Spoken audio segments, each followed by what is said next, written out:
Hey guys, Mr. Backerberg here. In this video we're going to look at combining transformations. So the first thing we're going to look at doing is performing some transformations on the graph of the equation y equals x squared. And I've got a set of transformations that we're going to go through and follow, and we're going to do these step by step. So we're going to perform all of these different transformations to this equation, and we're going to see what that results in. So the first thing we want to do with our graph is we want to horizontally shift it 2 units to the right. So if we're starting with x squared, remember a horizontal shift always takes place inside of a set of parentheses. And since this was a squared equation, I need a squared on the outside of my parentheses. Now horizontal shifts are always backwards, so if we want to go to the right 2 spaces, we're actually going to subtract 2 from that x value. Now what we're going to do next is we're going to take this new equation that we've got and we're going to do a vertical stretch by a factor of 3. And to vertically stretch the graph, what that means is that we're going to take our equation and multiply it by 3. So we're going to take 3 times this x minus 2 squared. And then the last thing we want to do is a vertical translation by 5 units up. So what that means is that I'm going to have to take what I've got for my equation, so the 3 times x minus 2 squared, and to move up 5 units, I'm going to put a plus 5 on the end. Now what I'm going to do is work on cleaning this up so we get ourselves a nice y equals equation. And the first thing I'm going to do is square out that x minus 2. Remember, squaring something means times itself. So we're going to take x minus 2 times another x minus 2. So when we do that, we should get x squared minus 4x plus 4 inside of my parentheses, but then I still have the times 3 on the outside and the plus 5 on the outside as well. Now what I'm going to do next is distribute that 3 through my set of parentheses. So I'm going to get 3x squared minus 12x plus 12, but then again I've still got my plus 5 hanging out on the end. So then if I combine the 12 and the 5 on the back end, then we should get 3x squared minus 12x plus 17.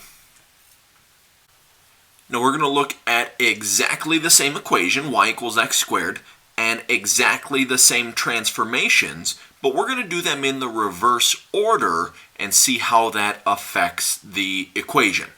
So we're going to start with this y equals x squared, and the first thing we want to do is a translation by 5 units up. So I need to take my x squared, and to go up 5 units, I'm just going to do a plus 5 on the end. Now I still want to do that vertical stretch by a factor of 3, but now I have to take this equation right here, the x squared plus 5, and multiply that by 3. So 3 times x squared plus 5. And then the next thing we want to do is a horizontal shift by 2 units to the right. So we're going to have 3 times. Now here's my x, and what I'm going to have to do for this shift right 2 units is switch that into being x minus 2 and slide that squared outside of this set of parentheses.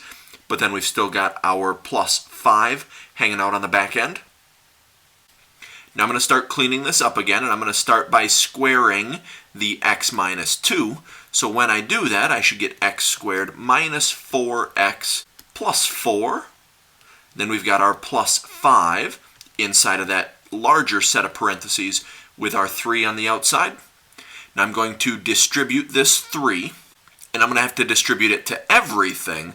So I have to distribute it to the x squared, the minus 4x, the plus 4, and also the plus 5. So when I do that, I should get 3x squared minus 12x plus 12 plus 15.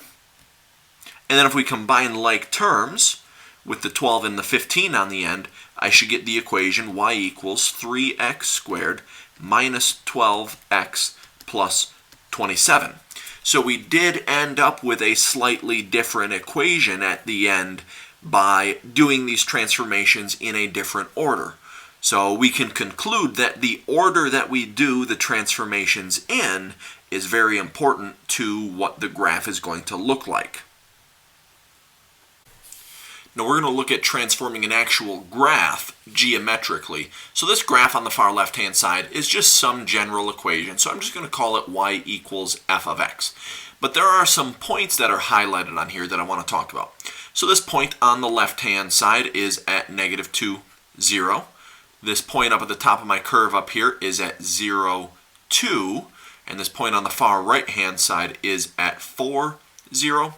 So as we're going through and making some changes, I'm going to be focusing on these 3 points to help me out.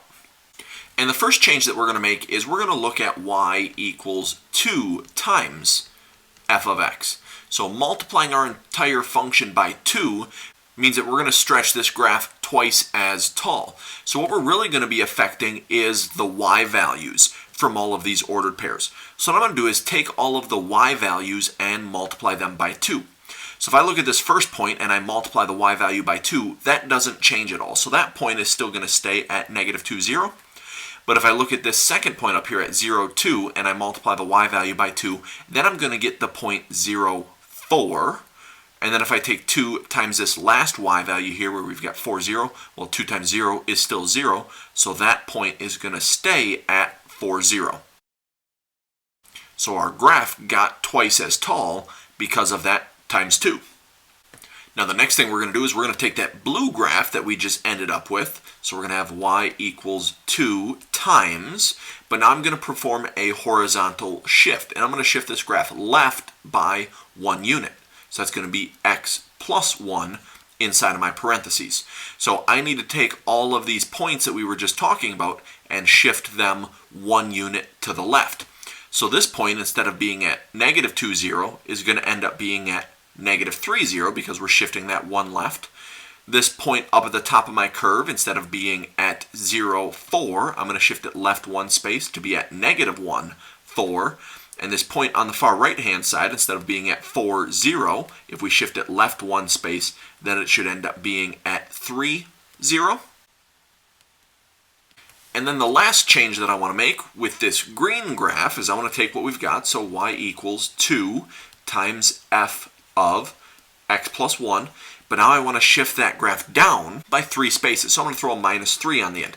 So now I need to move those points one more time, and I'm going to move them all down 3 spaces. So this point over here that is at negative 3, 0, if we shift that down 3 spaces, then it's going to be at negative 3, negative 3. This point, which is at negative 1, 4, if I shift that down 3 spaces, then it's going to be at negative 1, 1. And then this last point, which right now is at 3, 0, I need to shift down 3 spaces, so it's going to be at 3, negative 3. So then all of those transformations, starting with that red graph, first doing a vertical stretch by a factor of 2, and then shifting it left by 1 space, and then shifting it down 3 spaces, results in this orange graph that we're looking at here. That's going to be it for this video. Thanks for watching.